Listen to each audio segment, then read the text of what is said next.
Hadir. Hendra. Hadir. Eva. Hadir. Jonathan. Alfa Jonathan. Gabriela. Hadir. Maria. Hadir. Fitris. Hadir. Priscilia. Hadir. Revani. Hadir. Riano. Hadir. Putra. Hadir. Juliana Manungga. Hadir. Yoel Atta. Hadir. Gabriela. Tiko Alu ada? Hadir. Berarti hanya Jonathan Trembone yang tidak hadir, Kang. Baik, orang mau buka dulu dengan menyanyi dan berdoa. Siapa bisa memimpin doa?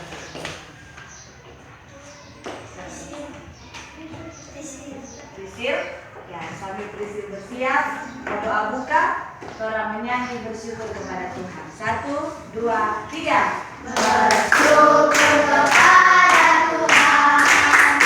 Bersyukur kepada Tuhan. Sebab Dia baik. Bersyukur kepada Tuhan. Silakan Priscil maju di depan, memimpin doa buka. Teman-teman, Tuhan, terima kasih karena Engkau sudah memimpin perjalanan kami dari rumah sampai ke sekolah dengan selamat. Dan Tuhan, sebentar lagi kami akan belajar.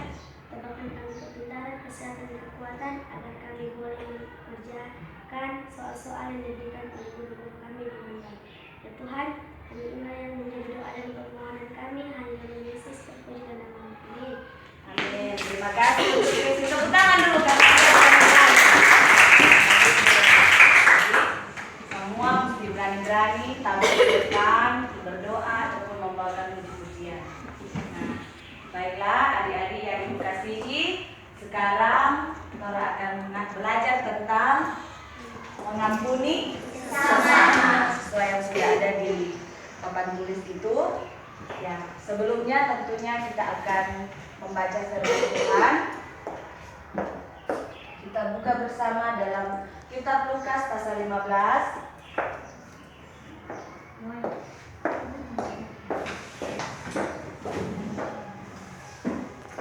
Dengarkan, Ibu akan membaca dalam kitab Lukas pasal 15. Kalian dengarkan ya.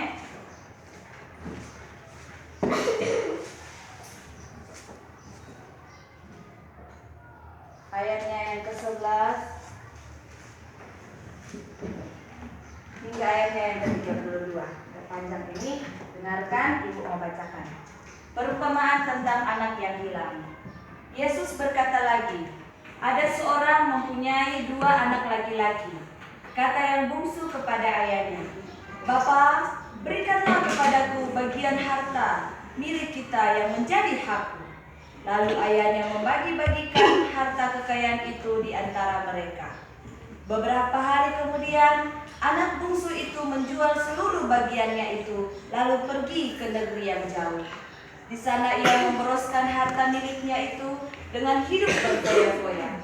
Setelah dihabiskannya semuanya itu, timbullah bencana kelaparan di dalam negeri itu, dan ia pun mulai melarat. Lalu ia pergi dan bekerja pada seorang majikan di negeri itu. Orang itu menyuruhnya ke ladang untuk menjaga babinya. Lalu ia ingin mengisi perutnya dengan ampas yang menjadi makanan babi itu.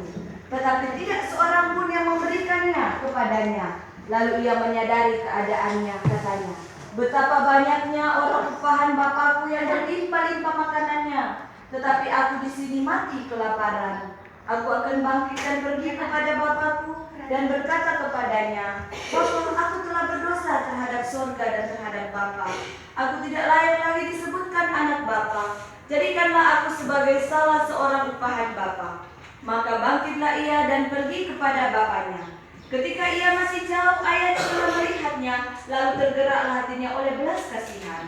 Ayahnya itu berlari mendapatkan dia, lalu merangkul dan mencium dia. Kata anak itu kepadanya, Bapa, aku telah berdosa terhadap surga dan terhadap Bapa. Aku tidak layak lagi disebutkan anak Bapa. Tetapi ayah itu berkata kepada hamba-hambanya, lekaslah, bawa kemari jubah yang terbaik, pakaikanlah itu kepadanya, dan kenakanlah cincin pada jarinya, dan sepatu pada kakinya.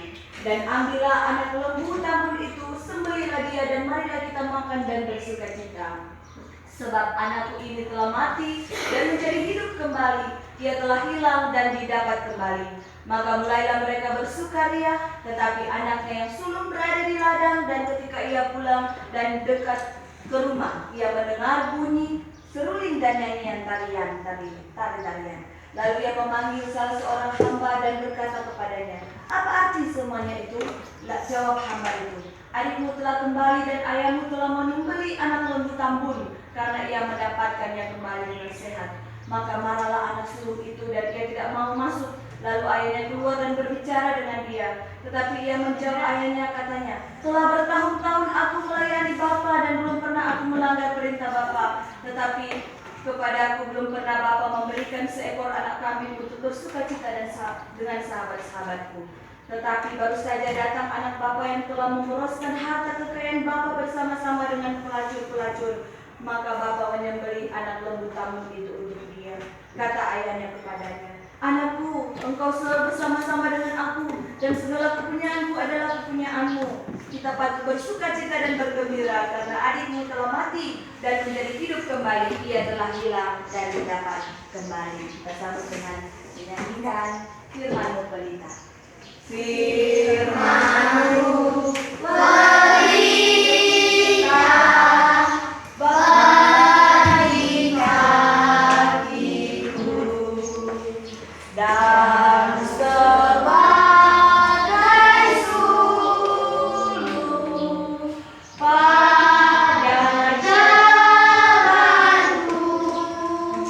Firman Tuhan, firman Tuhan menerangi kasihku. Firman Tuhan, firman Tuhan terada jalanku. Baiklah, jadi sekarang kita akan melihat dalam gambar tentang cerita anak hilang. Jadi kita tahu bersama bahwa yang dimaksud dengan anak yang hilang ini adalah dia yang kedua atau yang disebut bungsu. Yang dimaksud dengan bungsu itu berarti anak yang termuda. Ya, jadi dia cuma dua bersaudara. Ya, ada yang sulung dan ada yang bungsu. Dia yang paling adik. Coba teman baca bersama-sama. Ada seorang kaya mempunyai dua anak bungsu, meminta warisan dari ayahnya. Siang malam ia menengok dan merajut. Akhirnya ayah terpaksa mengabulkan perintahnya. Oh, amat girang si bungsu. Ya, jadi terang dapat melihat di gambar ini, Kang, bagaimana DP Bapak ada dulu, kalau dia datang bilang bagaimana? DP bahasa Manado bilang bagaimana? Ayah, mana kita pe warisan? Tahu tuh warisan bagaimana? Warisan harta yang biasa orang tua mau kasih kepada anak-anak. Yang sebenarnya tuh warisan itu kan nanti kalau orang misalnya so kawin atau ketika tuh orang tua so merasa perlu untuk membagikan, baru tuh orang tua mau kasih warisan toh. Tetapi ini anak ini dia kan masih muda toh. Dia kita mana kita pe warisan? Oh, supaya dia dapat doi, dia bilang mana kita pe warisan. Nah, pada akhirnya orang tuanya apa? DP papa apa? Kasih. Nah, orang lihat gambar selanjutnya. Ya, coba tolong baca sama-sama. Hari itu berangkatlah ia dengan jauh diiringi ayah-ayahnya. Bungsu pergi menikmati semua kekayaan bersama sahabat yang mengikutinya. Pesta orang memamerkan kelapian.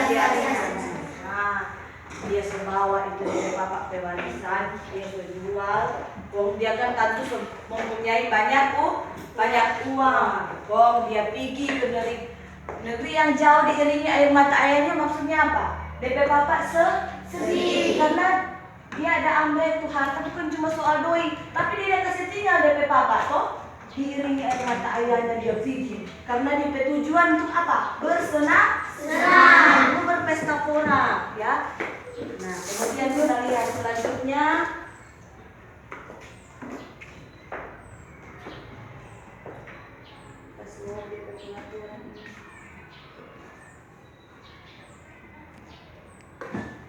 Slow kan. Ya, mari kita baca sama-sama.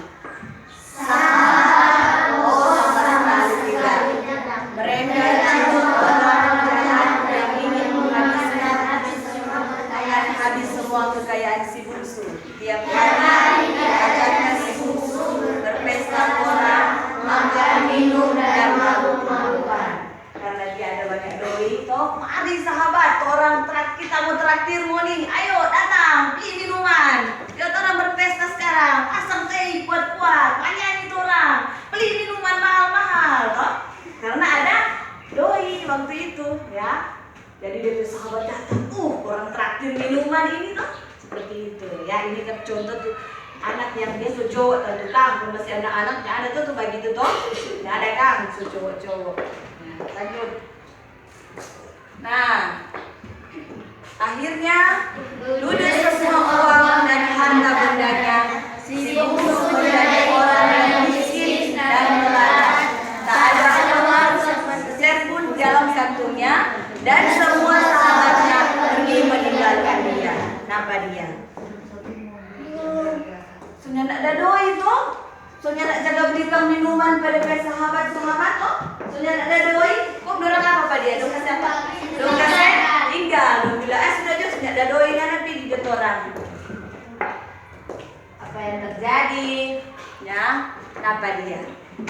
Ada pakai baju bagus dan dia tuh baju apa? Kelaparan melanda negeri itu. Tidak tersedia makanan mana-mana. Akhirnya dari penjaga babi hidup bersama babi yang baru dan makanan semuanya.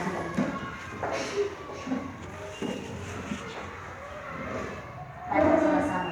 Bungsu menangis sedih, ingat makanan berlimpah di rumahnya, ingat kasih sayang ayahnya, oh rasa menyesal saja.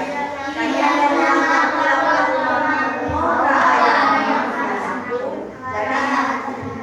karena dia merasa dulu kita Bapak jaga sebang manja makan tersedia itu makanan. Kong sekarang kita ada di kandang babi. Kong Pak ambil itu babi pemakanan karena soalnya tidak ada orang mau kasih makan. Dia bekerja jaga babi. Dan itu babi pemakanan terpaksa dia mesti makan. Kenapa? Soalnya tidak ada doi mau beli makanan waktu itu. Ya, yang menangis sedih menyasar kita kan, apa kita ada kasih tinggalkan ke rumah apa-apa kan, kenapa kita begitu kan. Dia menyesali toh itu kesalahan. Pada akhirnya apa yang dilakukan? Dia balik. Baca sama-sama. Dari jauh ayahnya terus bergerak jompang cantik. Oh tergeraklah dia oleh kasihnya besar. Di sosoknya anak saya berpeluk belaku diciumnya berulang-ulang. Berarti siang DP Papa memang hari-hari dia pulang tunggu-tunggu di mana ini DP anak mau datang. Pada akhirnya betapa bahagianya tuh DP Papa. Dia lihat dari jauh, aduh kenapa dia baju yang compang-camping, maksudnya apa itu? Baju iya, suruh sudah tidak dia cuci kan. Soalnya kalau ada orang perhatikan dengan coba kerja di urus-urus babi tuh, bayangkan satu dia kan. Bagaimana dia makanannya tidak mau dapat beli, tidak mau dapat hukum. Bagaimana dia mau beli baju, jadi kurang baju di badan itu terus dia pakai. Jadi DP Papa apa dia kurus, bersih, compang-camping. Akhirnya DP Papa tergerak hatinya dengan belas kasihan. Pesta besar diadakan menyambut kembalinya anak Tahukah kamu seperti itu pengetahuan cinta akan semua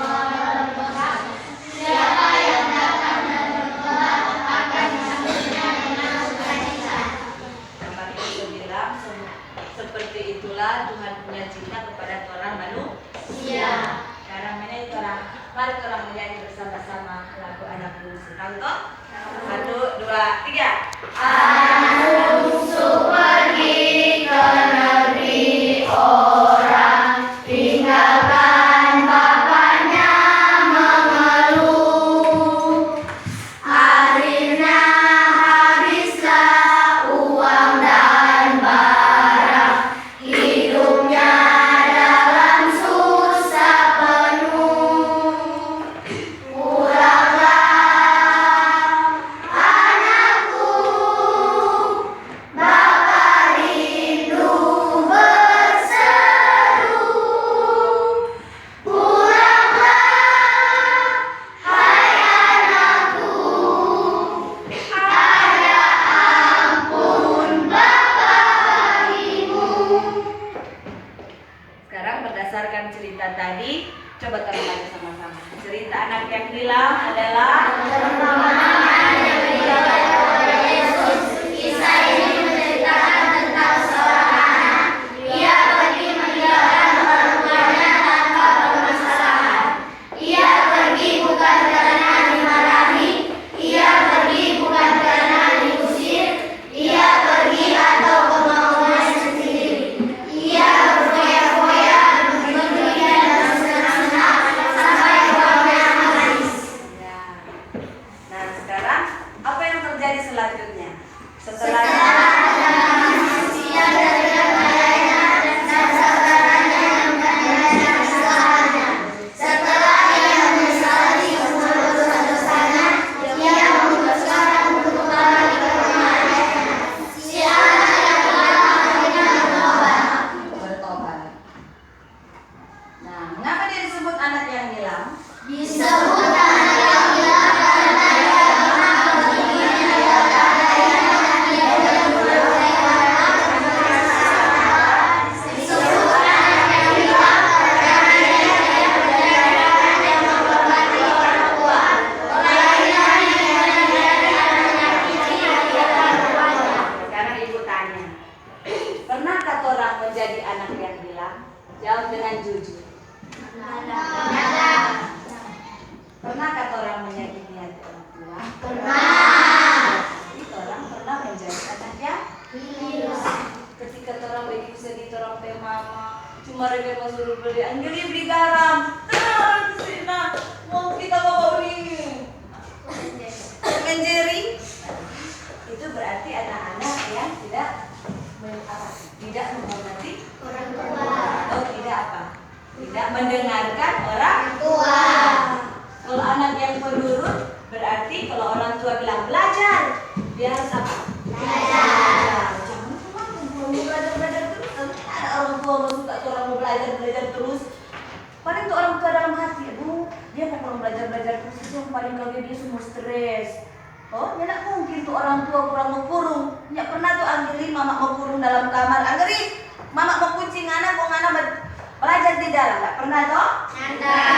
Tapi jangan cuma orang kurang bermain terus. Harus ada jam di mana orang harus belajar. Jangan cuma kurang bermain terus sampai di rumah, sondok-sondok nak mau makan, kurang mau mandi, mau tidur, tidak mau belajar. Akhirnya dapat nilai jelek. Ya.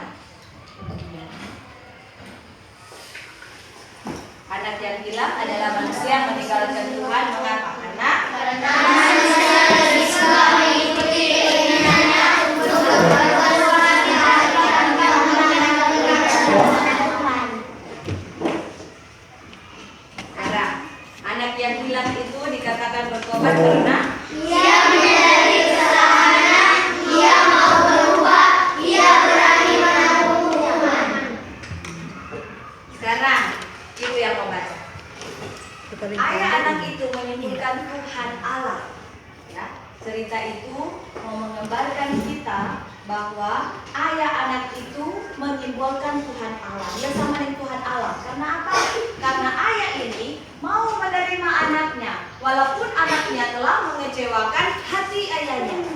Kemudian, karena ayahnya melihat ketulusan hati anak bungsu ini, ketika ia menyadari kesalahannya dan mengakuinya dengan jujur. Begitu kita tuh kalau orang datang mengakui kesalahan, Tuhan ampun Tuhan, kita ada bikin si mama kecewa, kita ada bikin papa kecewa, ampun Tuhan, kita sudah nak sadar kita seolah mama pedoi, kita belanja, kita tidak bilang-bilang pak mama. Ketika orang mengakui dengan berdosa dan kesalahan, ya Tuhan akan apa? Ampuni. Ya. Baca sama-sama. Allah itu Maha Kasih dan Maha Pengampun. Pengampunan yang diberikan kepada manusia adalah rahmat atau kebiasaan yang tidak dapat dinilai dengan apapun. Tuhan Allah mengampuni dan melupakan setiap salah dan dosa manusia yang dilakukan dengan sekali lagi, ya, pengampunan yang diberikan oleh Tuhan adalah rahmat dan berkat Allah yang tidak dapat dinilai dengan apapun juga. Karena itu kalau orang Tuhan sudah ampuni, orang harus bersyukur. Tuhan Allah mengampuni dan melupakan setiap dosa jika manusia sungguh-sungguh mau berdoa. Maknanya bagi kita, bagaimana baca sama-sama? Tuhan mengampuni kita, kita juga harus sama manusia sama. Kita harus menjaga syukur atas pengampunan yang diberikan Tuhan pada kita. Kita dapat menunjukkan sikap hidup sebagai orang yang sudah diampuni. Ya, sama-sama bahwa Tuhan kita, Tuhan yang kita kenal itu sangat mencintai anak-anak. Semua orang disayang. Ada orang besar, ya, ada juga anak-anak, semua disayang oleh Tuhan Yesus. Sikap hidup yang bersyukur sebagai orang yang sudah diampuni adalah menyayangi teman, tidak sombong, tidak suka mengganggu teman saudaranya, tidak membuang sampah sembarangan, tidak melawan orang tua, dan lain-lain. Apa lagi kira-kira? Ya, cukup mencuri. Tidak boleh berkelahi. Dan apa lagi? Tidak boleh berbohong. Yang pasti, kalau orang yang mau bersyukur, dia harus menunjukkan sikap yang sudah diampuni. Dia bersyukur dengan melakukan kehendak Tuhan. Jadilah anak yang dengar-dengaran, menghormati orang tua, perlu ada kasih sayang antara satu dengan yang lain. Contohnya menghormati orang tua dengan memberi salam dan mematuhi orang tua. Siapa yang dalam pergi pulang dan sebelum pergi ke sekolah dia mau bilang selamat pagi mama? Ada? Kita. Bagus, turun. Harus kasih salam ke orang tua. Begitu juga pulang. Seperti itu. Kemudian jangan. Kalau anak yang sombong biasanya dia tidak murah senyum kan? Dia mau nikahin muka bagi. Dia suka marah-marah dari apa? Teman mau dekat dia bagaimana? Nah, seorang yang sudah mengampuni dia harus rajin beribadah.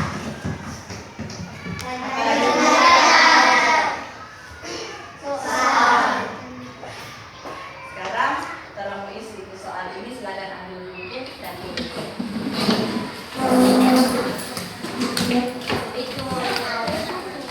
Coba mau jawab sama-sama. Coba. Nomor 1, baca. Siapakah yang berani meninggalkan rumah? Siapa? Apa yang dilakukannya ketika ia meninggalkan ayah dan saudaranya? Sini yang apa jawab? Nomor 2 apa? Ada jawaban. Coba. Yang di sana diam. Di sini. Nomor 2. Apa yang dilakukannya ketika ia meninggalkan ayahnya dan saudara-saudaranya? Apa? Pergi berfoya-foya. Bagus, dia pergi berfoya-foya pun dia cuma mau kasih aku dia dulu itu. Nomor 3.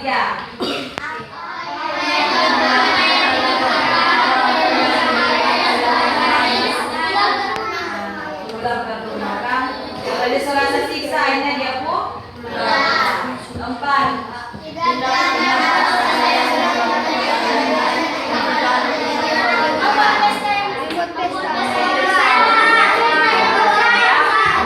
Untuk menyambut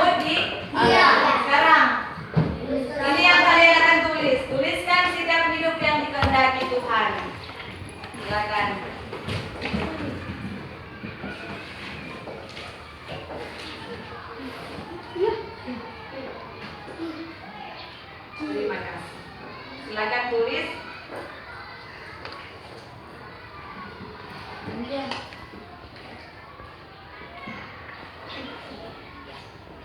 Ini di sini.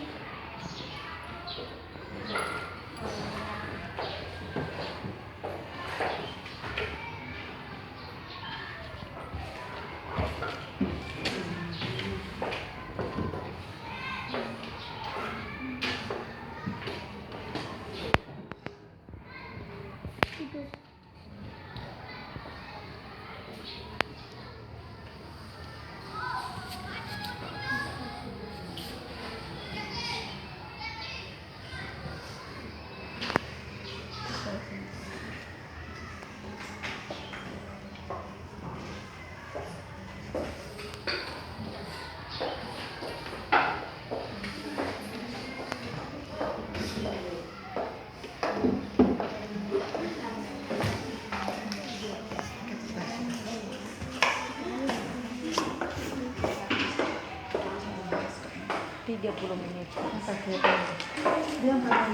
Soal nomor 5 nanti Ibu periksa sebentar.